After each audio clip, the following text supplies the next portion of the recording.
जय हिंद। आज आपके लिए इस वीडियो में सुगम गणित क्लास 8 का पार्ट 33 वीडियो बनाने जा रहे हैं साथियों। पार्ट 33 वीडियो बनाने जा रहे हैं, भाग 33 आज। तो आज इस वीडियो में आपको सुगम गणित जो है क्लास 8 का चल रहा है और वो चैप्टर 1 रेशनल नंबर यानी परिमेय संख्या चैप्टर आपका चल रहा है। तो साथियों इसमें आज देखेंगे कॉन्सेप्ट, और ये कॉन्सेप्ट क्रम विनिमयता या क्रम विनिमय नियम देखेंगे। इसके पहले भी हमने क्रम विनिमयता या क्रम विनिमय नियम देखे थे कॉन्सेप्ट, लेकिन उसमें योग के आधार पर समझे थे। लेकिन इस वीडियो में हम लोग गुणन के आधार पर कम्यूटेटिव लॉ के बारे में समझेंगे। मल्टीप्लिकेशन ऑफ कम्यूटेटिव लॉ यानी क्रम विनिमयता या क्रम विनिमय नियम को इंग्लिश में कम्यूटेटिव लॉ बोलते हैं साथियों। तो इसमें देखिए दो कॉन्सेप्ट है और इस कॉन्सेप्ट को समझना होगा। कॉन्सेप्ट नंबर 1 क्या कर रहा है कि परिमेय संख्याएं गुणन के अंतर्गत क्रम विनिमयता नियम लागू होता है। देखिए क्रम विनिमयता नियम लागू कब होता है? तो क्रम विनिमयता नियम जो है परिमेय संख्याएं के गुणन का मतलब होता है कि गुणन का मतलब क्या होता है साथियों? गुणा के आधार पर जो है क्रम विनिमय नियम लागू होता है। दूसरा पॉइंट कहता है कि कोई भी दो परिमेय संख्याओं P/Q और R/S के लिए P/Q गुना R/S बराबर R/S गुना P/Q होता है। तो इसको जब तक एग्जाम्पल कुछ नहीं लेंगे तब तक आपको समझ में नहीं आएगा। साथियों यहाँ पर समझिए P/Q गुना R/S और R/S बराबर P/Q, यह फॉर्मूला होता है किसका? तो क्रम विनिमयता या क्रम विनिमय नियम कम्यूटेटिव लॉ का सूत्र होता है ये। इसी सूत्र के माध्यम से हम कम्यूटेटिव दो रेशनल नंबर लेंगे, दो परिमेय संख्या लेंगे और इसमें दो रेशनल नंबर जो लेंगे इस पर मान रखेंगे और उसके बाद हल करेंगे। क्या दोनों जैसे P/Q गुना R/S ये LHS वाला आ जाता है और R/S गुना P/Q ये RHS वाला। तो LHS और RHS दोनों में मान बैठाने पर क्या दोनों बराबर होता है? यदि बराबर हो जाता है तो परिमेय संख्या गुणन के अंतर्गत क्रम विनिमय नियम लागू होता है, और नहीं होता है तो परिमेय संख्या गुणन के अंतर्गत क्रम विनिमय नियम लागू नहीं होता। तो यही चीज़ हम जो है एग्जाम्पल के माध्यम से समझाने का प्रयास करेंगे साथियों, और ऑटोमेटिक है कि आप समझ जब बताएंगे तो आपको समझ में अच्छी तरह से आएगा साथियों। तो आप हमारे लास्ट तक ये वीडियो के लास्ट तक बने रहिए, आपको ये कॉन्सेप्ट क्रम विनिमय नियम का एकदम बिल्कुल ही समझ में आएगा साथियों। तो आप सबसे पहले इस दो पॉइंट को, जो दो कॉन्सेप्ट बोर्ड पर लिखा है, इसका स्क्रीनशॉट ले लीजिए साथियों। तो अब आगे हम लोग इसका एग्जाम्पल देखते हैं और उसके बाद जो है तब आपको अच्छी तरह समझ में आएगा कि आखिर जो कह रहा है कि परिमेय संख्या गुणन के अंतर्गत क्रम विनिमय नियम लागू होता है और कोई भी दो परिमेय संख्या P/Q और R/S के लिए P/Q गुना R/S बराबर R/S गुना P/Q होता है। आखिर ये ऐसा कैसे होता है? तो जब तक एग्जाम्पल नहीं लेंगे तब तक आपको समझ में नहीं आएगा साथियों। अब जो है साथियों एग्जाम्पल लेके समझते हैं जो अभी दोनों कॉन्सेप्ट जो बताएं। अभी देखिए सबसे पहले यहाँ पर क्रम विनिमय नियम या क्रम विनिमयता का कम्यूटेटिव लॉ जिसको इंग्लिश में बोलते हैं उसका फार्मूला लिखें, उसका यानी सूत्र लिखें। तो सूत्र क्या लिखें? देखिए दो टाइप से फार्मूला याद रख सकते हैं। यदि एक नंबर 1 वाला यदि नहीं याद हो सकता तो नंबर 2 वाला आसानी है, बस सिर्फ चेंज क्या है, यहाँ पर P/Q है उसके जगह पर A रख दिए, R/S है वहाँ पर B रख दिए, यहाँ पर R/S था तो यहाँ B रख दिए, P/Q था यहाँ A रखते, बस इतना ही काम किए हैं। तो आपको जो है साथियों आसानी यदि होगा तो नंबर 2 का फार्मूला के अनुसार बनाते हैं, क्योंकि इसमें P/Q है R/S, इसमें A गुना B बराबर B गुना Q A, इसको याद करना और रखना आसानी है।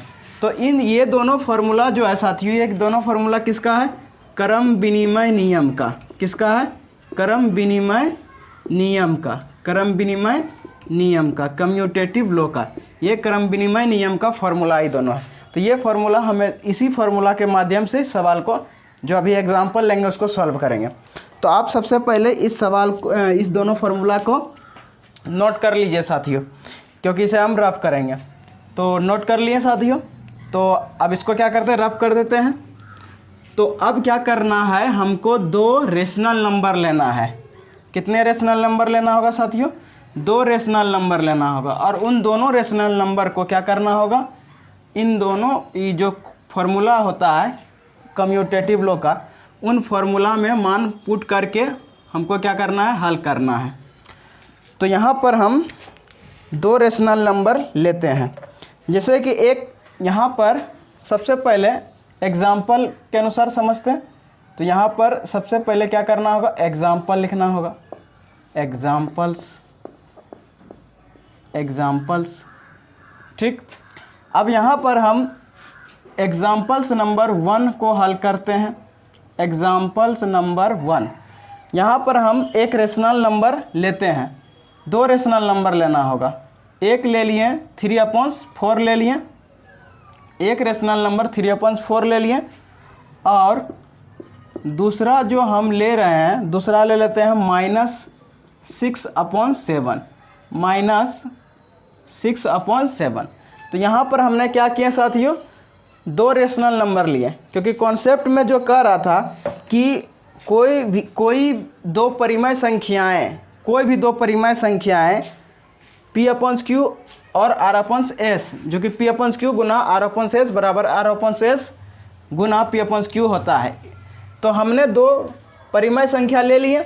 अब फार्मूला अभी क्या बताएं, A गुना B बराबर B गुना A होता है, ये फार्मूला अभी बताएं। तो इन फार्मूला के माध्यम से जो है मान रखेंगे। सबसे पहले जो रेशनल नंबर लिए हैं, जो परिमेय संख्या लिए हैं, उसको हम A और B को मान के चलेंगे। क्या मान के चलेंगे, A और B को मान के चलेंगे। क्यों मान के चलेंगे, क्योंकि फार्मूला में A गुना B बराबर B गुना A है, इसीलिए हम इनको भी क्या करेंगे, इसको A मान लेंगे, इसको B मान लेंगे। उसके बाद इस फार्मूला के माध्यम से पुट करेंगे इसमें। तो इस फार्मूला को आप लोग अच्छी तरह समझ गए और याद भी हो गया होगा साथियों। तो चलिए अब इसको A और B मान के चलते हैं। तो सबसे पहले क्या करते हैं, यहाँ पर एग्जाम्पल लेवे किया है, तो यहाँ पर सबसे पहले हम सॉल्यूशन लिख लेते हैं, क्योंकि इसको हल ही कर सॉल्यूशन के आधार से समझते हैं। तो सॉल्यूशन, तो यहाँ पर 4/3 और -6/4 है। तो यहाँ पर लिखना है माना कि इसको 4/3 को क्या मान लेते हैं, A, माना कि A बराबर 4/3, यानी A को क्या मान लिए साथियों, 4/3 मान लिए, तथा B बराबर क्या मान लेंगे, 6/7। B को क्या मान लिए, 6/7 को क्या मान लिए, B मान लिए।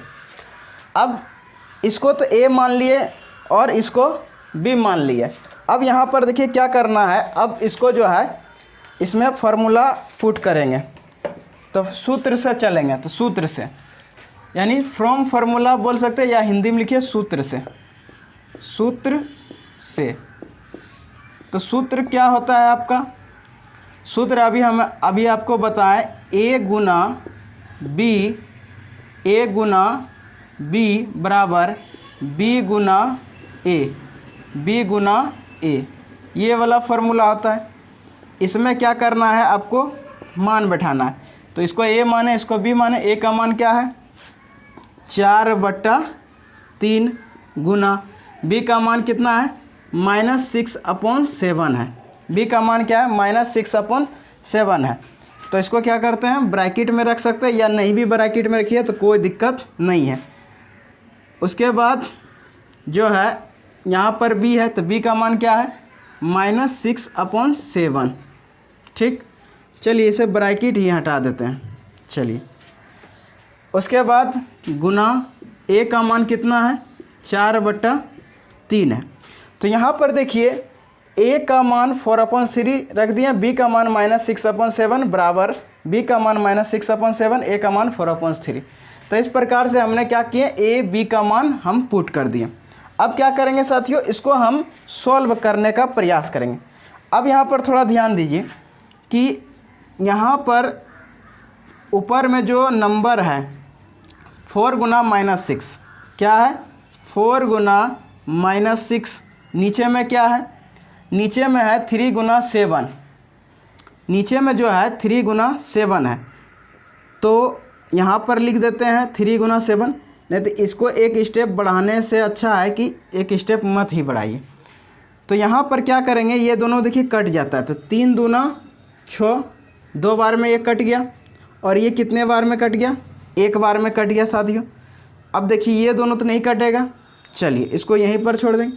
यहाँ पर भी देखिए 3 दूना 6, ये भी 2 बार में कट गया, और ये 1 बार में कट गया।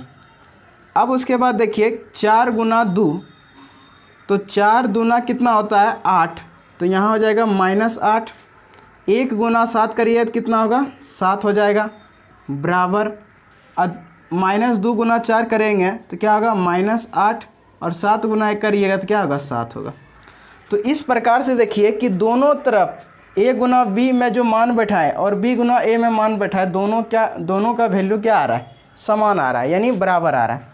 तो हम इसलिए कह सकते हैं कि LHS, ये LHS हो गया और ये RHS हो गया, यानी दोनों का मान क्या आया, सेम आया। यदि दोनों का मान सेम नहीं आता तो ये क्रम विनिमय नियम लागू गुणन के आधार, 2 परिमेय संख्या क्रम विनिमय नियम गुणन के आधार पर लागू नहीं होता। तो इस प्रकार से ये जो है साथियों, ये क्या हो गया, इसको हम LHS मान लेंगे और इसको RHS, तो LHS RHS क्या हो गया साथियों, बराबर हो गया।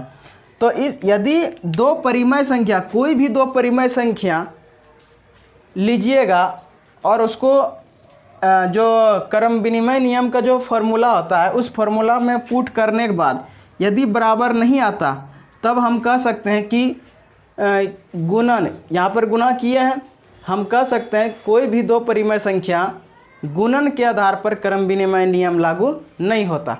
लेकिन यहाँ पर देखिए कि 2 रेशनल नंबर लेने पर ये क्या हो गया, दोनों का मान बराबर हुआ, इसलिए हम गुणन के आधार पर क्रम विनिमय नियम लागू होता है। देखते हैं इस क्वेश्चन का सेकंड मेथड। तो फर्स्ट मेथड तो आप समझ गए अच्छी तरह से, अब सेकंड मेथड भी देख लीजिए कैसे सेकंड मेथड बनता है। तो यहाँ पर क्या है, 4/3 और -6/7, तो इसको a और b मान के चलेंगे। तो यहाँ लिखेंगे माना कि a बराबर 4/3 तथा b बराबर क्या मानेंगे, -6/7। a को 4/3 को क्या मान लिए a, और -6/7 को क्या मान लिए साथियों, b मान लिए। क्या मान लिए हमने, b मान लिए। अब क्या करना है, सूत्र से चलना है, सूत्र से। तो यहाँ पर लिखना है सूत्र से। तो सूत्र आपका क्या होता है, देखिए सूत्र, चूँकि इस प्रकार को चिन्ह को चूँकि बोलते हैं, LHS वाला लेते हैं फार्मूला। तो LHS वाला क्या होता है, a गुना b होता है। तो a का मान कितना है, 4/3 है, गुना b का मान कितना है, -6/7 है। b का मान कितना है, -6/7 है। अब यहाँ पर थोड़ा ध्यान दीजिए, यहाँ नीचे लिख सकते हैं 3 गुना 7 इस प्रकार से, और 4 गुना -6 लिख सकते हैं इस प्रकार से। अब यहाँ पर देखिए ये दोनों कटने वाला है, तो 3 दूना 6, और ये कितने बार में कटा, 1 बार में कट गया साथियों। अब यहाँ पर थोड़ा क्या करेंगे, इसको जो है नीचे में लिख देंगे, तो 4 गुना -2, और नीचे कितना हो गया, 1 गुना 7 हो गया। 4 गुना -2, 1 गुना 7 हो गया। अब इसको जो है, इस सवाल को इधर बनाते हैं साथियों। अब यहाँ पर थोड़ा ध्यान दीजिए कि यहाँ पर हमने 4 गुना -2 किया, तो यहाँ पर इसको करते हैं 4 गुना -2, तो कितना हो जाएगा, इसको 4 दूना 8, तो क्या हो जाएगा -8, और 1 गुना 7 करेंगे क्या होगा 7।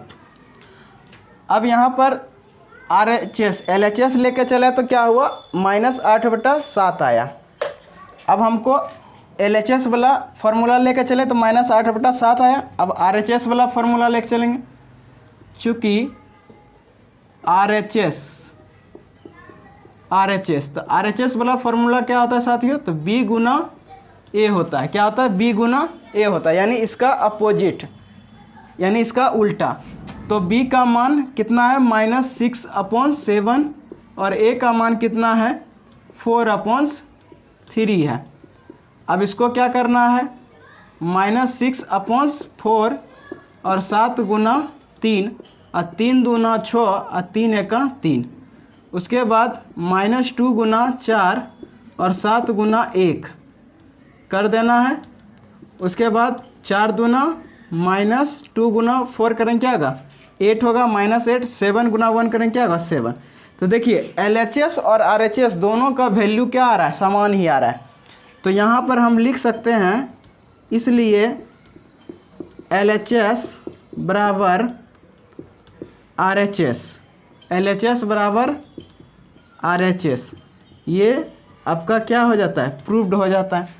तो यानी हमने देखा कि दो रेशनल नंबर, दो परिमेय संख्या को जब हम गुना करते हैं और किस फॉर्मूला पर करते हैं, पुट क्रम विनिमय नियम के फॉर्मूला पर, क्रम विनिमय नियम का जो सूत्र होता है उन सूत्रों पर हम जब मान बैठाते हैं दो परिमेय संख्या को, तो देखते हैं कि दोनों का मान बराबर आता है। LHS का भी मान और RHS का मान, दोनों का वैल्यू क्या आता है, सेम आता है। इसीलिए आप कह सकते हैं साथियों कि योग यानी गुणन के आधार पर क्रम विनिमय नियम लागू होता है। यदि LHS और RHS वैल्यू बराबर नहीं होता तो हम नहीं कह सकते कि गुणन के आधार पर क्रम विनिमय नियम लागू होता, लेकिन यहाँ पर लागू हो रहा है। क्यों? क्योंकि LHS बराबर RHS आ रहा है। यहाँ पर आपको समझ में आ गया कि जब भी कोई भी दो परिमेय संख्या होगा, कोई भी दो परिमेय संख्या, और जब उसका गुना करिएगा और गुना करने पर और किस फार्मूला पर, तो क्रम विनिमय नियम के फार्मूला पर मान बैठाइए और उसके बाद पता चलेगा कि दोनों का वैल्यू LHS और RHS का जो फार्मूला होता है, दोनों फार्मूला में मान बैठाने पर दोनों का मान क्या आता है, बराबर आता है। तो इस प्रकार से हमने देखे कि गुणन के आधार पर क्रम विनिमय नियम लागू होता है साथियों। तो इस वीडियो को देखने के लिए साथियों धन्यवाद।